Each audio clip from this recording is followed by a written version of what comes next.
ومن تبعهم بإحسان إلى يوم الدين أما بعد فأعوذ بالله من الشيطان الرجيم بسم الله الرحمن الرحيم لقد جاءكم رسول من أنفسكم عزيز عليه ما عنتم حريص عليكم بالمؤمنين رؤوف رحيم صدق الله العظيم قال النبي صلى الله عليه وسلم ثلاث منجيات وثلاث مهلكات او كما قال علیہ الصلاۃ والسلام۔ ایک حدیث پاک کا مفہوم ہے کہ اللہ تبارک و تعالی نے محبت کے 100 درجے رکھے ہیں۔ ایک درجہ اللہ نے محبت کا دنیا میں بھیجا ہے، بقیہ 99 درجے اللہ تعالیٰ نے آخرت کے دن کے لیے اٹھا کر اپنے پاس رکھے ہیں۔ محبت کا جو ایک درجہ اللہ تعالیٰ نے دنیا میں رکھا ہے، اسی کا یہ کرشمہ ہے کہ ماں کی محبت اپنی اولاد کے لیے، باپ کی محبت اپنی اولاد کے لیے، بھائیوں کی محبت آپس میں، خاندانوں کی محبت آپس میں، انسان تو انسان، جانوروں کے اندر بھی محبتیں مثالی ہے۔ یہ سب اللہ تبارک و تعالیٰ کی محبت کا کرشمہ ہے، صرف اس 1% محبت کا جو اللہ تعالیٰ نے دنیا میں رکھی ہے۔ اسی محبت کے کرشموں میں سے ایک محبت نبی پاک صلی اللہ علیہ وسلم کی اپنے امتیوں کے لیے ہے۔ آپ صلی اللہ علیہ وسلم کے بارے میں قرآن مجید میں بتایا گیا، حریص علیکم بالمؤمنین رؤوف الرحیم، کہ پیارے نبی صلی اللہ علیہ وسلم ایمان والوں پر بے پناہ محبت رکھتے ہیں۔ ایمان والوں سے اللہ کے نبی کو بے پناہ محبت ہے، اور اللہ کے نبی کو ایمان والوں سے حد درجے کا رأفت والا معاملہ ہے۔ اللہ کے نبی کی انہی محبتوں کی علامتوں میں سے ایک علامت یہ بھی ہے کہ انسانوں کے لیے کیا چیزیں فائدہ پہنچانے والی ہے اور کیا چیزیں نقصان پہنچانے والی ہے، ہر چیز کو پیارے نبی نے کھول کھول کر بیان کیا۔ احادیث کے اندر آپ نے جگہ جگہ پر ایمان والوں کی رہبری کی، رہنمائی فرمائی۔ ایسی بہت ساری چیزیں اللہ کے نبی نے بیان فرما دی کہ اگر کوئی انسان اس پر عمل کر لے تو دنیا کے اندر کبھی ناکامی کا چہرہ نہیں دیکھ سکتا۔ انہی چیزوں میں ایک حدیث جو آج آپ کے سامنے بیان کرنا مقصد ہے، اس حدیث میں اللہ کے نبی نے 6 چیزوں کا تذکرہ فرمایا۔ ان 6 چیزوں میں 3 چیزیں ایسی ہیں جو انسان کو برباد کر دیتی ہے، اور 3 چیزیں ایسی ہیں جو انسان کو بچا لیتی ہے۔ عقل مند انسان وہ ہے جو اس حدیث میں بچا لینے والی 3 چیزوں پر عمل کر لے اور برباد کرنے والی 3 چیزوں سے اپنے آپ کو بچا لے۔ صحیح معنی میں اگر آدمی اس حدیث کو سمجھ لے تو اس کو اپنے آپ کو اللہ کی ناراضگی سے بچانا، اپنے آپ کو جہنم کی آگ سے بچانا آسان ہو جائے گا، اور اس کو دنیا کے اندر اور آخرت کے اندر اپنے آپ کو کامیاب کروانے کا راز بھی سمجھ میں آ جائے گا۔ تو آپ نے فرمایا ثلاث منجیات و ثلاث مہلکات، 3 چیزیں ہیں بچانے والی اور 3 چیزیں ہیں ہلاک کرنے والی۔ جو 3 چیزیں بچانے والی ہے اس میں آپ نے سب سے پہلے فرمایا اتقوا اللہ فی السر والعلانیہ، ہر حال میں اللہ تبارک و تعالیٰ سے ڈرنا، ہر حال میں تقوی اختیار کرنا، چاہے آدمی تنہائی میں ہو تب بھی اللہ سے ڈرنا، چاہے آدمی لوگوں کے درمیان میں ہو تب بھی اللہ سے ڈرنا۔ تقوی یہ اللہ تبارک و تعالیٰ کا بہت بڑا عطیہ ہے جو ایمان کے بعد انسان کو عطا کیا جاتا ہے۔ اگر کسی انسان کو تقوی کی دولت مل گئی تو سمجھ لو کہ اس کو دنیا کی سب سے بڑی دولت مل گئی، کیونکہ ایک صحابی نے اللہ کے نبی سے پوچھا من اکرم الناس، اے اللہ کے نبی لوگوں میں سب سے زیادہ عزت دار کون ہے؟ تو اللہ کے نبی نے فرمایا من اتقاکم، جو تم میں سب سے زیادہ تقوی والا ہے وہ لوگوں میں سب سے زیادہ عزت دار ہے۔ قرآن مجید میں اللہ تبارک و تعالیٰ نے تقوی کو 5 معنوں میں استعمال کیا ہے۔ جگہ جگہ پر قرآن مجید کے اندر تقوی کا تذکرہ ہے۔ ایک جگہ پر اللہ نے فرمایا یا ایھا الناس اتقوا ربکم ان زلزلۃ الساعۃ شیء عظیم، اے لوگوں اللہ تبارک و تعالیٰ سے ڈرو کیونکہ قیامت کا زلزلہ یہ بڑی سخت چیز ہے۔ یہاں اللہ تبارک و تعالیٰ نے تقوی کو ڈر کے معنی میں، خوف کے معنی میں استعمال کیا۔ ایک جگہ پر اللہ تعالیٰ نے تقوی کو عبادت کے معنی میں استعمال کیا۔ ينزل الملائکۃ بالروح من امرہ ان انذروا انہ لا الہ الا انا فاتقون، کہ فرشتے اللہ تبارک و تعالیٰ کے حکم سے اترتے ہیں اور فرشتے لوگوں کو اللہ تبارک و تعالیٰ کے عذاب سے ڈراتے ہیں اور ان باتوں کا حکم کرتے ہیں کہ لوگوں تم اللہ کی عبادت کرو۔ تو یہاں تقوی عبادت کے معنی میں استعمال ہوا ہے۔ ایک جگہ پر اللہ تبارک و تعالیٰ نے تقوی کو گناہوں کے چھوڑنے کے معنی میں استعمال کیا۔ وَأْتُوا الْبُيُوتَ مِنْ أَبْوَابِهَا وَاتَّقُوا اللَّهَ لَعَلَّكُمْ تُفْلِحُونَ، کہ تم اپنے گھروں کو دروازوں سے داخل ہو کر آؤ اور اللہ تبارک و تعالیٰ سے ڈرو تاکہ اللہ تبارک و تعالیٰ تمہیں کامیاب کر دے۔ یہاں تقوی اللہ کی عبادت کے معنی میں استعمال ہے۔ وَاتَّقُوا اللَّهَ لَعَلَّكُمْ تُفْلِحُونَ، یعنی اللہ کی عبادت کرو تاکہ تم کامیاب ہو جاؤ۔ تو انسان کو دنیا کے اندر کامیابی ملتی ہے اللہ تبارک و تعالیٰ کی عبادت سے۔ ایک جگہ پر اللہ تبارک و تعالیٰ نے تقوی کو توحید کے معنی میں، یعنی اللہ کو ایک ماننے کے معنی میں استعمال کیا۔ اولئک الذین امتحن اللہ قلوبہم للتقوی، یہ وہ لوگ ہیں جن کے دلوں کو اللہ تبارک و تعالیٰ نے تقوی کے لیے یعنی توحید کے لیے خاص کر دیا۔ صحابہ کرام کے دل توحید سے خالص تھے، ایمان ان کے دلوں کے اندر بیٹھا ہوا تھا۔ کسی نے پوچھا کہ صحابہ کرام کے دلوں میں ایمان کیسا تھا؟ جواب دینے والوں نے جواب دیا کانت الایمان فی قلوبہم کالجبال، کہ ایمان صحابہ کرام کے دلوں میں پہاڑوں کے مانند بیٹھا ہوا تھا۔ قرآن مجید میں ایک جگہ پر اللہ تبارک و تعالیٰ نے تقوی کے لفظ کو اخلاص کے معنی میں استعمال کیا۔ وَمَن يُعَظِّمْ شَعَائِرَ اللَّهِ فَإِنَّهَا مِن تَقْوَى الْقُلُوبِ، جو لوگ اسلام کے شعائر کا احترام کرتے ہیں، شاعر اللہ کا جو لوگ احترام کرتے ہیں، یہ دراصل ان کے دل کی اخلاص کی علامت ہوتی ہے۔ تو قرآن مجید میں جگہ جگہ پر تقوی کا تذکرہ کیا گیا۔ اللہ کے نبی صلی اللہ علیہ وسلم بھی اپنے ہر خطبے کے اندر لوگوں کو تقوی کی تعلیم دیتے تھے۔ ایک جگہ پر ایک صحابی کے سوال میں آپ نے فرمایا اوصیکم بتقوی اللہ فإنہ رأس کل شیء، میں تم کو تقوی اختیار کرنے کی وصیت کرتا ہوں کیونکہ تقوی ہر چیز کی بنیاد ہے۔ جب انسان کے دل کے اندر اللہ کا خوف آ جاتا ہے تو پھر آدمی کو گناہوں سے بچنا آسان ہو جاتا ہے۔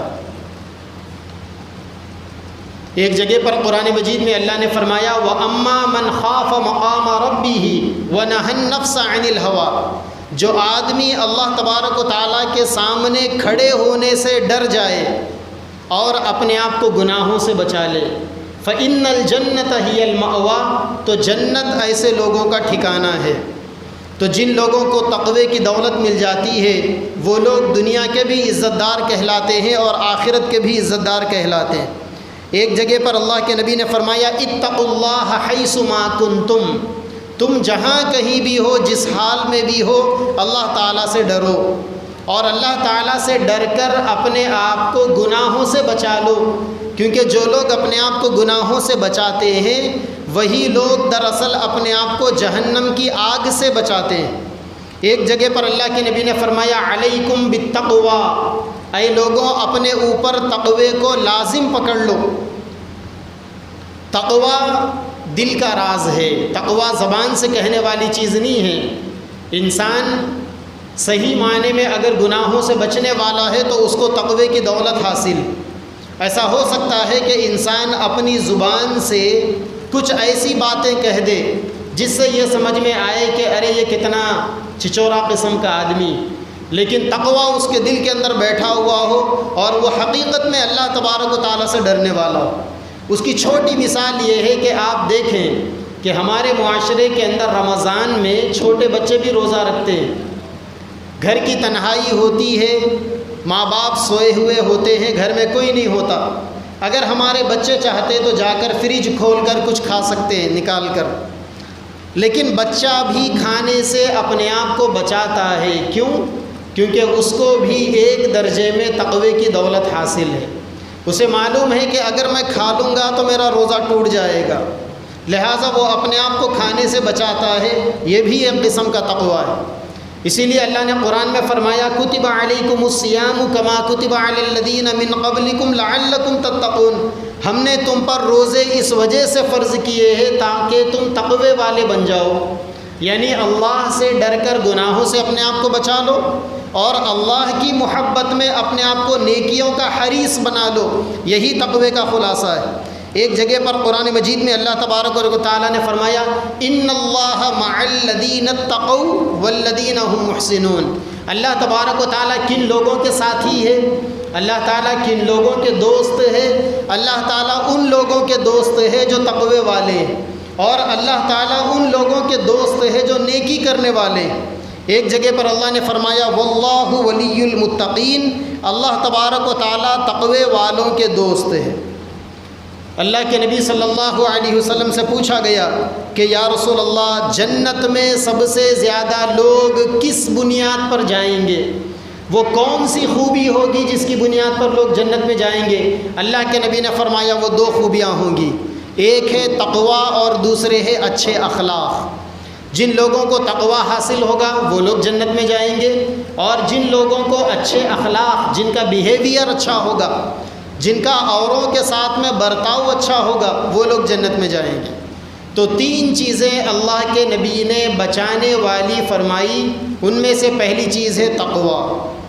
دوسری چیز اللہ کے نبی نے فرمایا والقول بالحق فی الرضاء والسخط، ہر حال میں سچ بات کہنا، چاہے خوشی کا موقع ہو تب بھی سچ کہنا، چاہے غمی کا موقع ہو تب بھی سچ کہنا۔ خوشی اور غمی کے موقع پر انسان حق بات اگر کہنے کا عادی بن جائے تو یہ چیز بھی انسان کو نجات دلانے والی ہے، یہ چیز بھی انسان کو جہنم کے آگ سے بچا لینے والی ہے۔ قرآن مجید میں اللہ تبارک و تعالیٰ نے سچوں کے بارے میں فرمایا لیجزی اللہ الصادقین بصدقہم، اللہ تبارک و تعالیٰ سچے لوگوں کو ان کی سچائی کی بنیاد پر بدلہ دیتے ہیں۔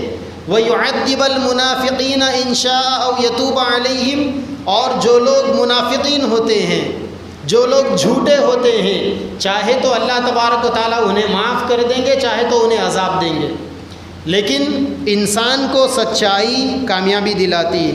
ایک جگہ پر اللہ تبارک و تعالیٰ نے فرمایا هَذَا يَوْمُ يَنْفَعُ الصَّادِقِينَ صِدْقُهُمْ، آخرت کا دن ایسا دن ہوگا جس دن لوگوں کو ان کی سچائی فائدہ پہنچائے گی۔ حدیث پاک میں اللہ کے نبی صلی اللہ علیہ وسلم نے فرمایا الصدق طمانینۃ، سچائی انسان کے دل کے سکون کا سامان ہے۔ الصدق ینجی والکذب یہلک، سچائی انسان کو کامیابی دلاتی ہے، بچا لیتی ہے، اور جھوٹ انسان کو ہلاک کر دیتا ہے۔ اسی لیے آدمی ہر حال میں سچ بولنے کا عادی بن جائے۔ کبھی ایسا ہو سکتا ہے کہ ہم کو ہمارے باپ کے خلاف گواہی دینے کا موقع آ جائے، ہم کو ہمارے بیٹے کے خلاف گواہی دینے کا موقع آ جائے، ہم کو ہمارے بھائی کے خلاف گواہی دینے کا موقع آ جائے، ہم کو ہمارے کسی قریبی رشتہ دار کے خلاف گواہی دینے کا موقع آ جائے، ہم کو ہمارے جگری دوست کے خلاف گواہی دینے کا موقع آ جائے۔ جب بھی ایسے موقع آ جائے آدمی سچ کا دامن اپنے ہاتھ سے نہ چھوڑے۔ رشتہ داریاں اپنی جگہ پر، دوستی ناتے اپنی جگہ پر، حق بات سچ بات اپنی جگہ پر۔ جو آدمی سچ کہنے میں رشتہ داری کا پاس و لحاظ نہیں کرے گا، دوستی کا پاس و لحاظ نہیں کرے گا، ایسے لوگ، ایسی سچائی ان کو کامیابی دلائے گی، نجات دلائے گی ان. اور اگر آدمی رشتہ داری کی رو میں بہہ جائے گا، دوستی ناطے کی چکر میں اگر آدمی پھنس جائے گا اور اپنی زبان سے جھوٹ بولے گا تو تباہ ہو جائے گا. کیونکہ قرآن مجید کے اندر اللہ تبارک و تعالیٰ نے فرمایا لعنت اللہ علی الکاذبین، جھوٹوں پر اللہ تبارک و تعالیٰ کی لعنت ہے. اور ایک ایمان والے کی شان یہ ہے کہ وہ ہر حال میں سچ کہتا ہے، جھوٹ نہیں کہتا. تیسری چیز اللہ کے نبی صلی اللہ علیہ وسلم نے فرمائی والقصد فی الغناء والفقر، مالداری اور غریبی، ہر حال کے اندر اعتدال کی راہیں اپنانا، میانہ روی اختیار کرنا. انسان نہ تو اتنا خرچ کرے کہ اپنے آپ کو اسراف کرنے والا شمار کرائے، ضرورت سے زیادہ پیسہ لٹانا، دولت لٹانا، خرچ کرنا، یہ اسلام میں پسندیدہ نہیں ہے. اور نہ ہی کنجوسی کرنا اسلام کے اندر پسندیدہ ہے. آدمی نہ اتنا زیادہ خرچ کرے کہ اسراف ہو جائے، اور اتنا بھی خرچ نہ کرے کہ پھر بخل میں داخل ہو جائے. اسلام ان دونوں کے درمیان کی راہیں بتاتا ہے. ایک آیت شریفہ سن لیں کیسا اسلام ایمان والوں کی تربیت کرتا ہے. اللہ تعالیٰ نے کیسے نبی پاک صلی اللہ علیہ وسلم کو خرچ کرنے کا طریقہ بتایا. اللہ کے نبی کی سخاوت تو مشہور ہے. اماں جان عائشہ رضی اللہ تعالیٰ عنہ فرماتی ہے کہ یوں تو پیارے آقا سال بھر صدقہ خیرات کرتے رہتے تھے، لیکن جب رمضان کا مہینہ آتا تو آپ کی سخاوتوں کے طوفان چلتے تھے. رمضان میں اور زیادہ خرچ کرتے تھے ہمارے نبی. ایک دفعہ اللہ کے نبی کے پاس ایک بچہ آیا، آ کر کہنے لگا یا رسول اللہ میری ماں نے آپ کے پاس مجھے بھیجا ہے، کچھ دے دیجئے، ہمارے پاس کچھ نہیں. عالم یہ تھا کہ اللہ کے نبی کے پاس بھی دینے کے لیے کچھ نہیں تھا. اس کے باوجود بھی آپ کی شان یہ تھی کہ اگر آپ کے پاس دینے کے لیے کچھ نہیں ہوتا تو آپ دوسروں سے قرضہ لے کر صدقہ کرتے تھے، خیرات کرتے تھے. لیکن اس وقت تک آپ کے اوپر قرض بھی زیادہ ہو گیا تھا، دینے کے لیے کچھ نہیں تھا. آپ نے کہا کہ بیٹا میرے پاس دینے کے لیے کچھ نہیں ہے، بعد میں کبھی آنا تو میں دے دوں گا. وہ چلا گیا. وہ تھوڑی دیر کے بعد پھر آیا واپس، آ کر کہنے لگا یا رسول اللہ میری ماں کہہ رہی ہے آپ کے جسم کے اوپر جو چادر ہے نا وہی دے دو. اس زمانے میں جو عمومی جو لباس تھا وہ احرام کے جیسا ہوتا تھا. احرام میں آدمی کیا کرتا ہے، 2 چادریں، 2 توال، ایک نیچے لنگی کے مانند اور دوسرے اوپر اوڑھنے کی. تو اس بچے نے ہمارے نبی کے جسم کے اوپر جو اوڑھا ہوا لباس تھا اس کی طرف اشارہ کر کر کہا کہ میری ماں کہہ رہی ہے کہ آپ یہ دے دیں. اللہ کے نبی نے اپنے جسم کی وہ چادر اتار کر صدقہ کر دی. کتنی پیاری ادا تھی. آپ نے اپنے جسم کے کپڑے بھی صدقہ کر دیے. مرد کا سطر ناف سے لے کر ٹخنوں تک، یہ گھٹنوں تک ہے. تو اللہ کے نبی نے جو ایک چادر پہنی ہوئی تھی اس سے آپ کا واجب سطر تو چھپا ہوا تھا، لیکن جسم مبارک کا یہ حصہ کھل گیا، اور وہ بھی کسی اور چیز کے لیے آپ نے اس کو صدقہ کر دیا تھا. اللہ تبارک و تعالیٰ نے فوری جبریل امین کو بھیجا. سیدنا جبریل علیہ السلام آسمان سے وحی لے کر آئے. 15واں پارے کی بڑی مزیدار آیت ہے. اللہ تعالیٰ اپنے نبی کی تربیت کرتے ہوئے فرما رہے ہیں لا تجعل یدک مغلولۃ الی عنقک. اے نبی خرچ کرنے میں کبھی کبھی اتنے بخیل بھی مت بن جاؤ کہ اپنا ہاتھ اپنے گردن میں لٹکا کر رکھ لیا. ایک تشبیہ ہے قرآن کی، یعنی آپ ہاتھ کو جیب میں ڈالیں گے تو کچھ نکال کر دے سکیں گے. اگر کوئی آدمی اپنے ہاتھ کو اپنے گلے میں لٹکا لے گا تو اس کا ہاتھ نہ جیب میں جائے گا اور نہ صدقہ ہوگا. گویا یہ قرآن کی ایک لطیف تعبیر ہے، قرآن کا یہ خفیف اشارہ ہے بخالت کی طرف، کنجوسی کی طرف. اللہ تعالیٰ کہہ رہے ہیں کہ اے نبی اپنے ہاتھ کو اپنے گلوں میں لٹکا کر بھی مت رکھو، یعنی اتنے کنجوس اتنے بخیل بھی مت بنو.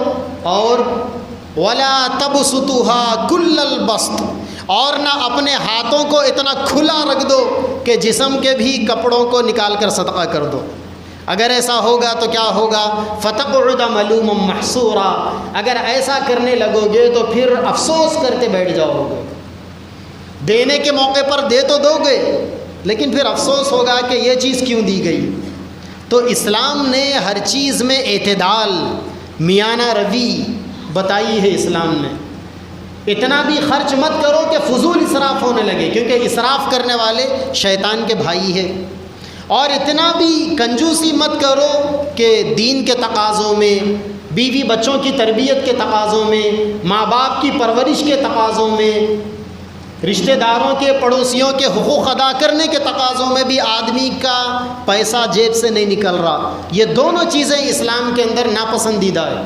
اسلام کس چیز کو پسند کرتا ہے؟ اللہ کے نبی نے فرمایا والقصد، کہ غریبی کی حالت میں اور امیری کی حالت میں میانہ روی اختیار کرنا، کل کے لیے کچھ نہ کچھ بچا کر رکھنا، یہ بھی اسلام کی تعلیمات میں سے۔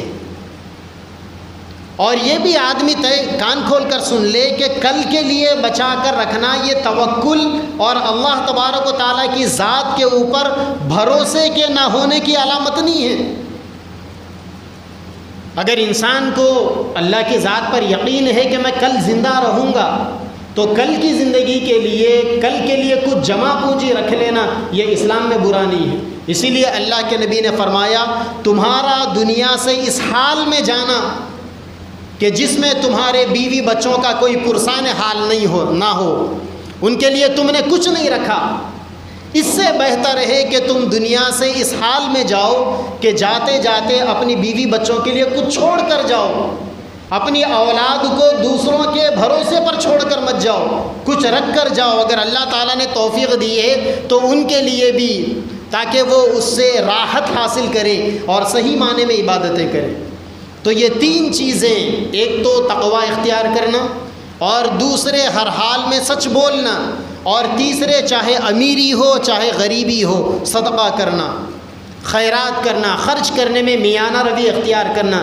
یہ تین چیزیں وہ ہے جس کے بارے میں ہمارے نبی نے فرمایا یہ چیزیں انسان کو نجات دلانے والی، اور تین چیزیں ہمارے نبی نے فرمایا جو انسان کو ہلاک کر دینے والی۔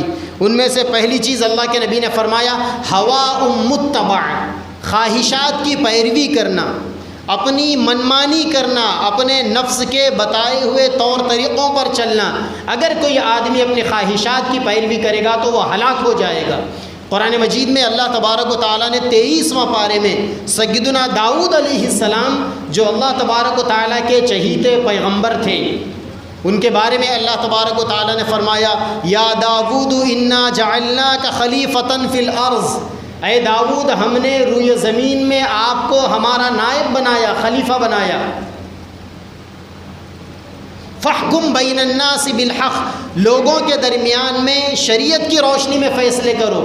پھر آگے اللہ تعالیٰ نے داؤد علیہ السلام سے فرمایا لا تتبع الہوی فیضلک عن سبیل اللہ، اپنے نفس کی خواہش پر عمل مت کرو۔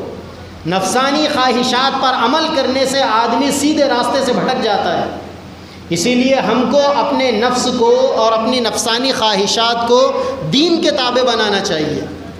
اگر ہمارے دل کے اندر کوئی خیال آتا ہے، ہمارے نفس کے اندر کوئی خیال آتا ہے، تو ایمان والا وہ ہے جو یہ دیکھے کہ یہ خیال اللہ کی جانب سے ہے یا شیطان کی جانب سے۔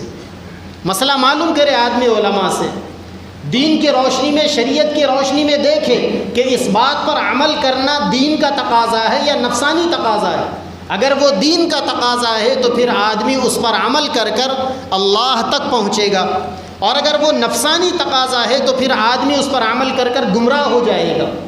اور اکثر جو نفسانی تقاضے ہمارے دلوں کے اندر آتے ہیں وہ ہمارے جسموں کو سکون پہنچانے والے ہوتے ہیں، اور جہاں آدمی اپنے جسم کو راحت پہنچاتا ہے، سکون پہنچاتا ہے۔ ابھی سردیوں کے ایام شروع ہونے والے، فجر میں مؤذن صاحب اذان دیں گے، حی علی الصلاۃ کہہ کر مسجد کو بلائیں گے، اور ہمارا نفس یہ کہے گا ابھی آدھا گھنٹہ ہے سو جاؤ، آدھے گھنٹے کے بعد جماعت ہے آرام کر لو، سردی زیادہ ہے، کہاں ٹھنڈے پانی سے وضو بناؤ گے، آرام کر لو۔ یہ جو خیالات آ رہے ہیں یہ نفسانی خیالات۔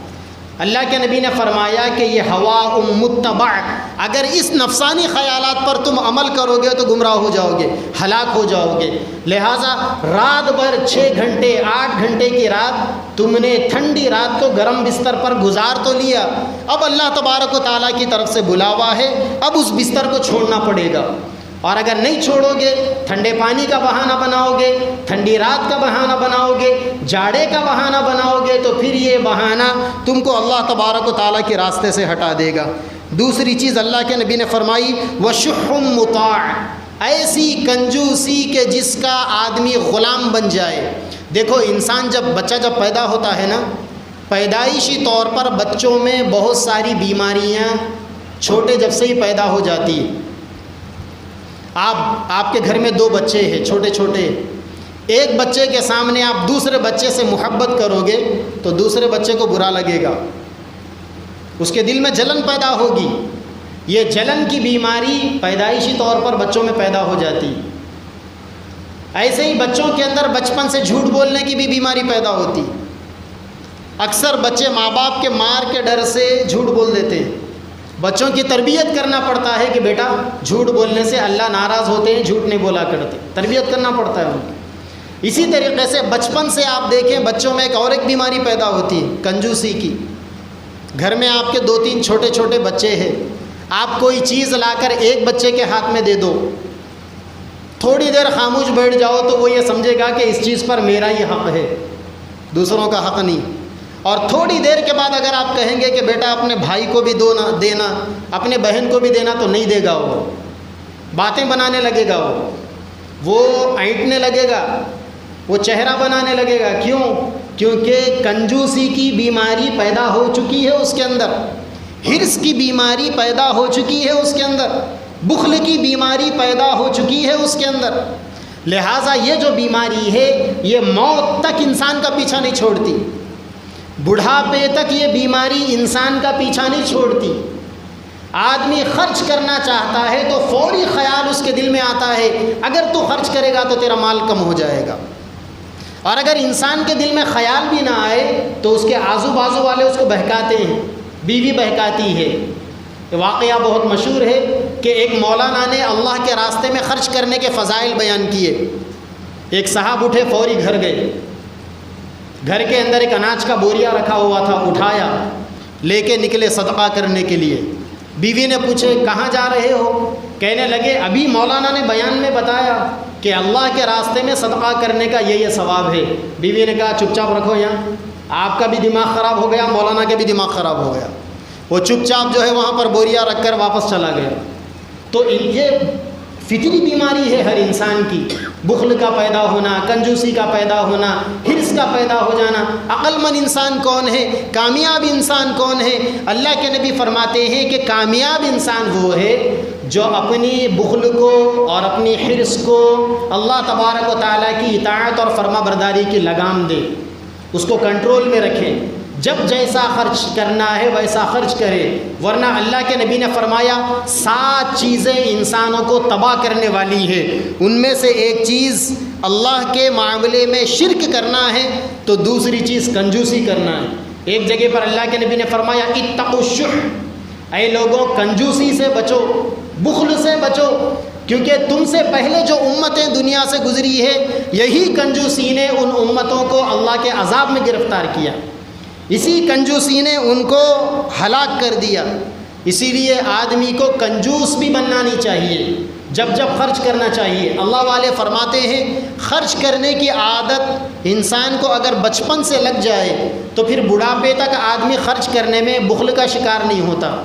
اسی لیے کہتے ہیں کہ اپنے بچوں سے صدقہ کرانا چاہیے۔ الحمدللہ ہم صدقہ کرتے ہیں، خیرات دیتے ہیں، لوگ ہمارے گھروں پر آتے ہیں، مسجدوں میں آتے ہیں مانگنے کے لیے، جگہ جگہ پر ہم لوگ خرچ تو کرتے ہیں، لیکن جب خرچ کرنے کا موقع آئے تو اپنے بچوں کے ہاتھوں سے خرچ کرانا چاہیے، تاکہ بچے ہمارے بچپن سے دینے والے بنے۔ اس کے لیے سب سے بہترین ذریعہ یہ ہے کہ گھروں کے اندر ایک صدقے کا ڈبہ رکھ دیں اور روزانہ بچوں کو کہہ دیں کہ بیٹا روزانہ صبح ہوتے ہی 5 روپے اس ڈبے میں صدقہ کر دینا ہے، 10 روپے اس ڈبے میں صدقہ کر دینا ہے۔ اور ہم لوگوں کی ایک بیماری یہ ہے، آج ہم میں سے ہر آدمی پریشان ہے کچھ لوگ کہتے ہیں کہ ہمارے کام نہیں بنتے، کچھ لوگ کہتے ہیں کہ ہم بیماریوں سے پریشان، کچھ ذہنی الجھنوں کا شکار، کچھ کے گھروں کے اندر رشتے ناتوں کے اندر دراڑ پڑی ہوئی ہے۔ ان ساری بیماریوں کا اور ان سارے پریشانیوں کا ایک حل، وہ کیا ہے؟ نیت کر کے صدقہ کرنا۔ ہم لوگ صدقہ تو کرتے ہیں، ہم دنیا دے دیتے ہیں لیکن نیت نہیں کرتے۔ آپ جب کبھی بھی صدقہ کرو تو نیت کرو، 10 روپے 5 روپے 1 روپیہ کیوں نہ صدقہ کرو، آپ نیت کرو کہ میں جو صدقہ کر رہا ہوں، اے اللہ اس کی برکت سے مجھے اور میرے سارے گھر والوں کو بیماریوں سے بچا لیجئے، اے اللہ اس کی برکت سے میرے کاروبار میں برکت دے دیجئے، اے اللہ اس کی برکت سے ہمارے جان و مال میں نقصان سے ہمیں بچا لیجئے، اے اللہ اس کی برکت سے میرے جو کام بنتے بنتے رک رہے ہیں وہ رکاوٹوں کو ختم فرما دیجئے۔ آپ بچوں کو بچپن سے عادت ڈالیں کہ بیٹا نیت کر کر صدقہ کرنا چاہیے، پھر آپ دیکھیں گے۔ آخری چیز اللہ کے نبی نے فرمایا جو انسان کو ہلاک کرتی ہے، آپ نے فرمایا اعجاب المرء بنفسہ وہی اشدہن، کہ انسان کو اپنی چیزیں بھلی لگنے لگے، انسان کو اپنا عمل اچھا لگنے لگے، اپنی عقل اچھی لگنے لگے، اپنے مشورے اچھے لگنے لگے، انسان اپنی عقل کے سامنے کسی کو نہ مانے، اپنے مشوروں کے سامنے کسی کو نہ مانے، اور آدمی یہ کہے کہ بس میرے دماغ میں جو بات آ گئی وہی 100% صحیح، میں جو بول دیا بس وہی قانون ہے۔ اگر کوئی انسان اس قسم کی بیماری کا شکار ہوتا ہے تو اللہ کے نبی نے فرمایا یہ سب سے بدترین خسارے کی چیز ہے۔ قرآن مجید کے اندر اللہ تبارک و تعالیٰ نے فرمایا لا تزکوا انفسکم، اے لوگوں اپنے آپ کو دودھ کا دھلا ہوا مت سمجھو، هو اعلم بمن اتقى، اللہ تبارک و تعالیٰ کو بہتر معلوم ہے کہ تم میں تقوی والا کون ہے، تم میں دودھ کا دھلا ہوا کون ہے اور گناہوں کے دلدل کے اندر پڑا ہوا کون ہے، اللہ اس کو بہتر جانتے ہیں۔ اسی لیے جب کبھی بھی ہمارے دل میں کوئی خیال آئے یا ہمارے ذہن میں کوئی مشورہ آئے، مشورہ سامنے رکھ دینا چاہیے، لیکن اپنے مشورے کے اوپر ضد نہیں کرنی چاہیے کہ میں جو بول دیا وہی ہونا۔